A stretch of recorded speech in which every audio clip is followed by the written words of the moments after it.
Hello students, class 7th Hindi medium. तो बच्चों, पढ़ने से पहले मैं आपको फिर एक बात बता दूं, वही कि जब भी आप वीडियो देखें तो अपने मोबाइल को अपनी आंखों से 25 सेंटीमीटर दूर पर रखकर वीडियो को तब देखें। इससे आपकी आंखों पर कोई भी इफ़ेक्ट नहीं पड़ेगा। तो जो आज हमारा टॉपिक है वो है विधानसभा में एक बहस। कि जो विधानसभा होती है वहाँ पर एक बहस हुई, वो किस प्रकार से है उसको हम पढ़ेंगे।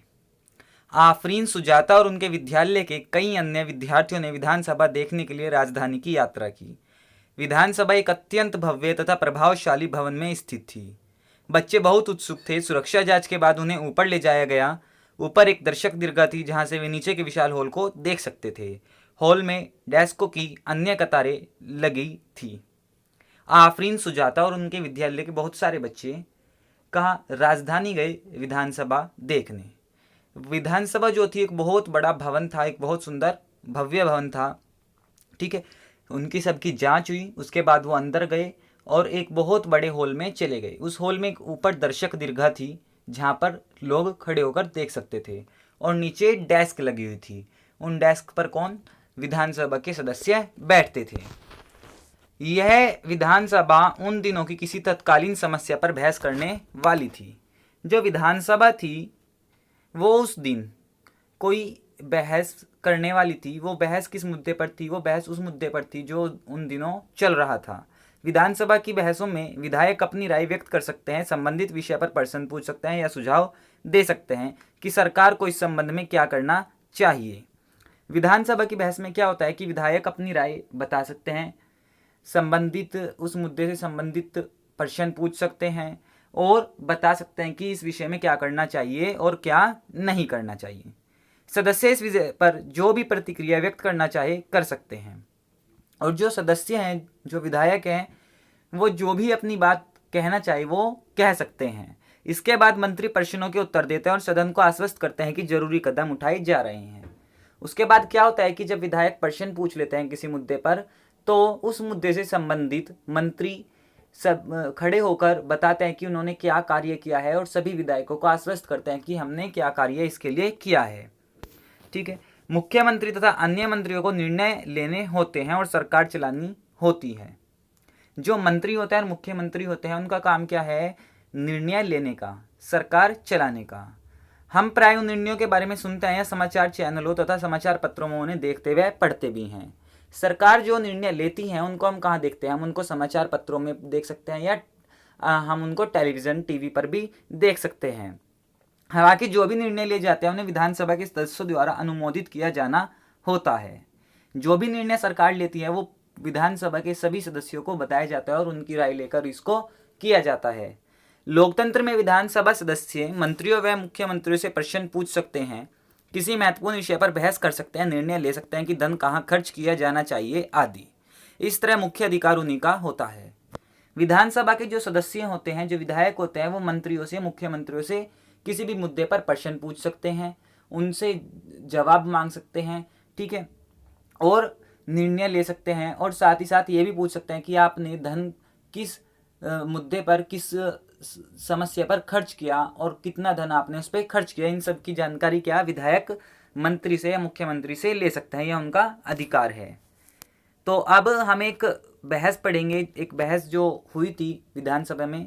सबसे पहले एक विधायक खड़ा होता है। विधायक एक, अखंड गांव के मेरे निर्वाचन क्षेत्र में पिछले 3 हफ्तों में हैजे के कारण 15 लोगों की मृत्यु हो चुकी है।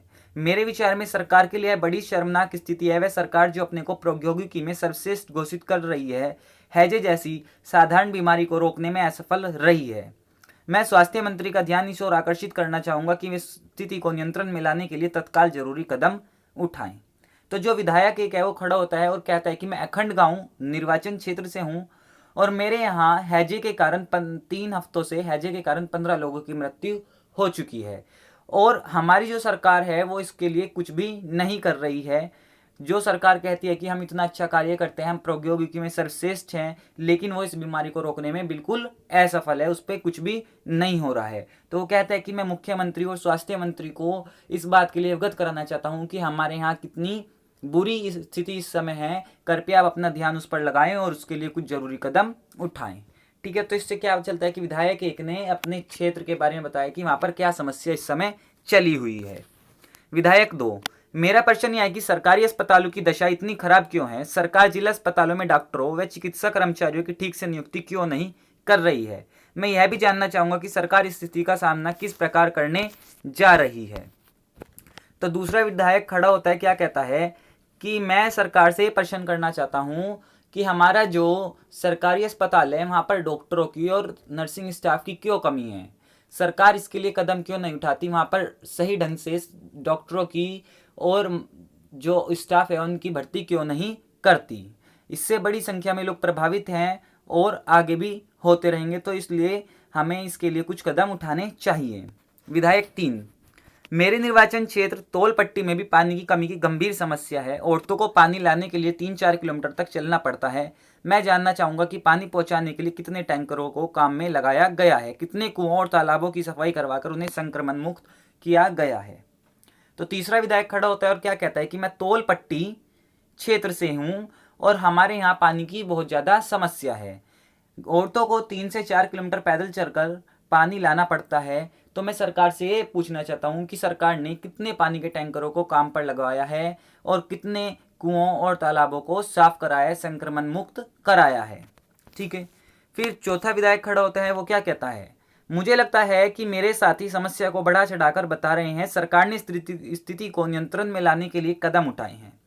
पानी के टैंकरों को काम में लगा दिया गया है, ORS के पैकेट बांटे जा रहे हैं, सरकार लोगों की मदद के लिए भरसक प्रयास कर रही है। अब जो विधायक 4 है उस सरकार के पक्ष में खड़ा होकर क्या बोलता है कि जो हमारे साथी हैं जो अभी तक बोल रहे थे, इन्होंने बढ़ा चढ़ाकर बताया समस्या को, लेकिन हमारी जो सरकार है उसने स्थिति को नियंत्रण में करने के बहुत सारे प्रयास किए और उसके लिए बहुत सारे कदम उठाए। हमने पानी के टैंकरों को भी काम पर लगाया है, साथ ही ORS के पैकेट भी बांटे हैं ताकि लोग संक्रमण से बचे रहें। विधायक 5 क्या कहते हैं, हमारे अस्पताल में सुविधाओं की हालत बहुत खस्ता है। कई ऐसे अस्पताल है जिनमें कोई डॉक्टर नहीं है, चिकित्सा कर्मचारी पिछले कई सालों से नियुक्त ही नहीं किए गए हैं। दूसरे अस्पतालों में डॉक्टर लंबी छुट्टी पर चले गए हैं। यह शर्मनाक स्थिति है। मेरे ख्याल से हालत बद से बदतर होते जा रहे हैं। हम यह कैसे सुनिश्चित करने वाले हैं कि प्रभावित क्षेत्र के सब परिवार तक ORS के पैकेट पहुंच जाएं? तो विधायक 5 खड़ा होता है और क्या कहता है कि जो हमारे अस्पताल है वहाँ पर जो सुविधाएं हैं वो बहुत ज़्यादा खराब है, हालत बद से बदतर हो चुकी है। वहाँ पर ना तो कोई डॉक्टर है और ना ही कोई चिकित्सा कर्मचारी हैं और बहुत सालों से वहाँ पर उनकी नियुक्ति भी नहीं की गई है, मतलब वहाँ पर उन्हें डॉक्टर भेजे भी नहीं गए हैं उन अस्पतालों में। कुछ अस्पतालों में जहाँ डॉक्टर हैं वो डॉक्टर क्या बहुत लंबी छुट्टी पर चले गए। इससे स्थिति बहुत ज़्यादा शर्मनाक और बद से बदतर हो रही है। और हम ये कैसे भी सुनिश्चित करेंगे कि जब वहाँ पर डॉक्टर ही नहीं है तो ORS के पैकेट कैसे बांटे जाएं? फिर विधायक 6 खड़े होते हैं, वो क्या कहते हैं, विरोधी पक्ष के सदस्य किसी वजह ही बिना वजह ही सरकार पर दोषारोपण कर रहे हैं। पिछली सरकार ने सफाई पर कोई ध्यान नहीं दिया था। अब हमने कई वर्षों से चारों तरफ फैले कूड़े को साफ कराने का अभियान शुरू किया है। तो विधायक 6 क्या कहता है, वो सरकार के पक्ष में बोलता है, कहते हैं कि जो विरोधी पक्ष के सदस्य जो बोल रहे थे अभी तक, वो ऐसे ही हमारी सरकार के ऊपर दोष लगा रहे हैं। हमने इन सब चीज़ों पर बहुत ध्यान दिया, हमने सभी समस्याओं को ख़त्म करने का लिए कदम उठाए, हमने साफ़ सफाई का बहुत ध्यान दिया, हमने हर जगह से कूड़े को जो फैला हुआ था उसको साफ करने का अभियान भी चलाया है। और अब हार से पहले जो सरकार थी उन्होंने ऐसा कुछ नहीं किया था। तो इस तरीके से आपने देखा कि 6 विधायक थे और 6 के 6 विधायकों ने अपनी अपनी समस्याएं बताई। ठीक है, तो जैसे आप देख रहे हैं ये विधानसभा का ही एक चित्र है और इसमें क्या बहुत सारे लोग बैठे हैं जो विधायक हैं और ये अपने अपने क्या प्रश्न बोल रहे हैं। जैसे देख सकते हैं विधायक 1, विधायक 2, विधायक 3, 4, 5, 6, इस तरीके से बहुत सारे विधायक बैठे हैं और ये अपनी अपनी समस्या इन्होंने बताई थी। तो बच्चों इसी तरीके से जो विधानसभा में बहस होती है वो इसी प्रकार से होती है। तो आज आपका यही टॉपिक था कि विधानसभा में बहस किस प्रकार से होती है। तो आज आप इसको समझें, देखें, उसके बाद हम कल आगे पढ़ेंगे। आज के आपके जो 2 प्रश्न हैं वो हैं, जो विधायक सोचते थे कि सरकार स्थिति को गंभीरता से नहीं ले रही है वे मुख्य रूप से क्या क्या तर्क दे रहे थे। ठीक है, पहला प्रश्न तो ये। दूसरा, यदि आप स्वास्थ्य मंत्री होते तो उपयुक्त चर्चा का उत्तर किस प्रकार देते। आज आपके ये 2 प्रश्न हैं, आपको इनके उत्तर निकालने हैं, कल मैं इनके उत्तर आपको बताऊंगा। धन्यवाद।